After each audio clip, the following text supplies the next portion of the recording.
بسم الله الرحمن الرحيم.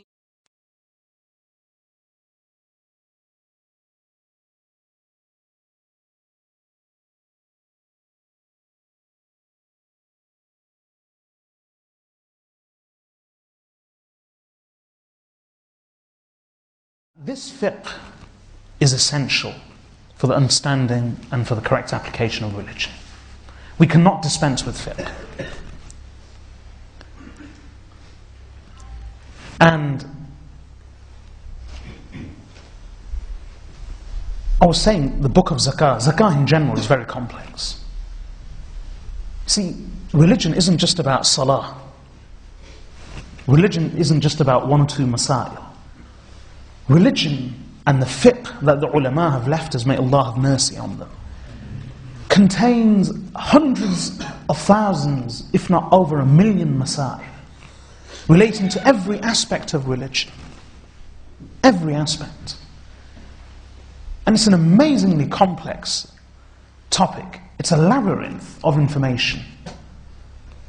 And it's difficult for scholars to handle. I've spoken to you about Imam Anwar Shah Kashmiri, rahmatullahi alayhi.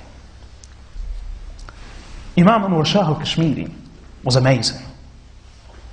And I mean amazing. In fact, one of the phrases that some of the ulama used to use about him was, Arab ulama, لو سبق به الزمان لعد من الأعيان.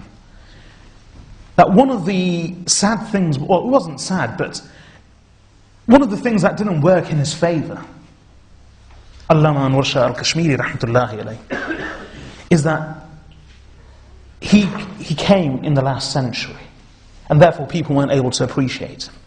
Had he been one of the earliest scholars, he would have been regarded as one of the greatest classical scholars of Islam, without doubt. One, he had an amazing memory, photographic memory. He wouldn't forget.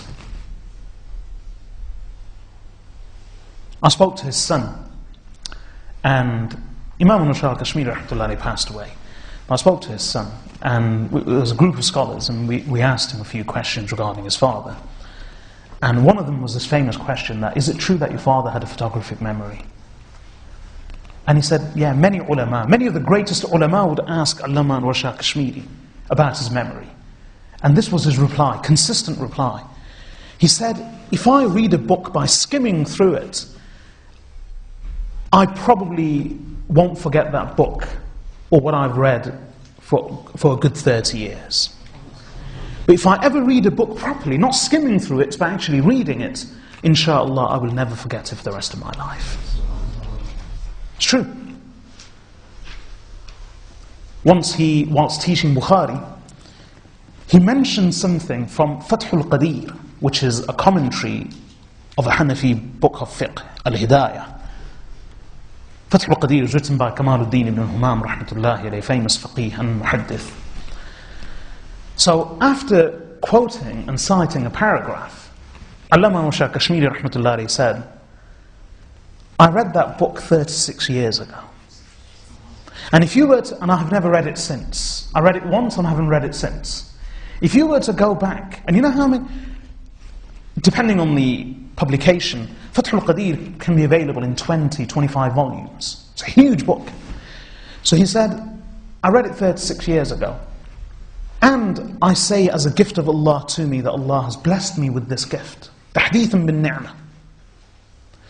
I announce Allah's favor to you, upon me, that if you were to go back and refer to this paragraph from Fathul Qadir, which I quote to you now verbatim from memory, having read that book over 36 years ago, you will not find one letter or even one wow here or there. And that was true. He had a photographic memory. So not only did he have a brilliant photographic memory, see, some people have good memories, but they lack the analytical skills. He also had a piercing insight and a brilliant scientific and analytical mind. And a lot of people have good minds, good analytical scientific minds, but they don't have good memories. those who possess both a good memory as well as piercing insight and brilliant analytical skills, that's a lethal combination. Very few people have that.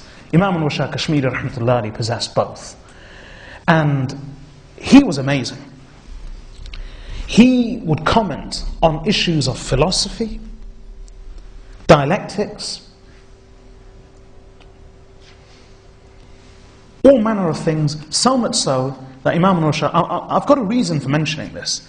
Imam Anwar Shah Kashmiri rahmatullahi alayhi even claimed to have written about and understood the theory of relativity before Einstein.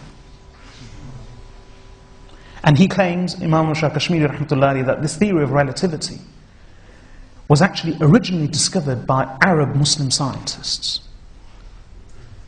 And Imam Anwar Shah Kashmiri rahmatullahi alayhi has a whole treatise on it. So he could talk about theory of relativity, about philosophy, ancient Greek philosophy, history. He was amazing. I mean, when he's talking about Bukhari, just by passing, he would say things like, this narrator in this chain, amongst thousands of narrators, just say as a comment, he said, this narrator is one of the students of Imam Zufar, but his position is this, his position is that. He is the same narrator who's been declared weak by this Imam on this occasion, but declared authentic by the same Imam on another occasion. Purely out of memory, he could quote absolutely anything. But the same Anwar Shah Kashmiri rahmatullahi says, and this is the point I'm trying to get at, he said, and he said himself of himself, he said, there is no science or there is no discipline of learning in which I do not have an opinion. I have an opinion in virtually everything. But, he said, except in fiqh. I am in fiqh, أنا مقلد صرف. I am a pure muqallid. I follow the fiqh, letter to letter. I have an opinion in every science, in every discipline, except fiqh, except jurisprudence and Islamic law. In fiqh, I do not entertain my own individual opinions. I am a follower of the Hanafi fiqh. And that's Kashmiri. Of course, roles are reversed now. Those were the old days. Now, we don't have an opinion. We probably don't have the ability to formulate and entertain an opinion in any topic. Our minds are completely blank. What did you have for breakfast yesterday?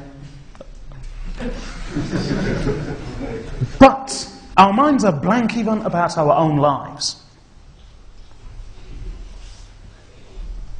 But when it comes to the Quran and Hadith, mashallah, we have an opinion on every verse of the Quran, on every Hadith of Rasulullah sallallahu alayhi wa sallam, and every law of fiqh.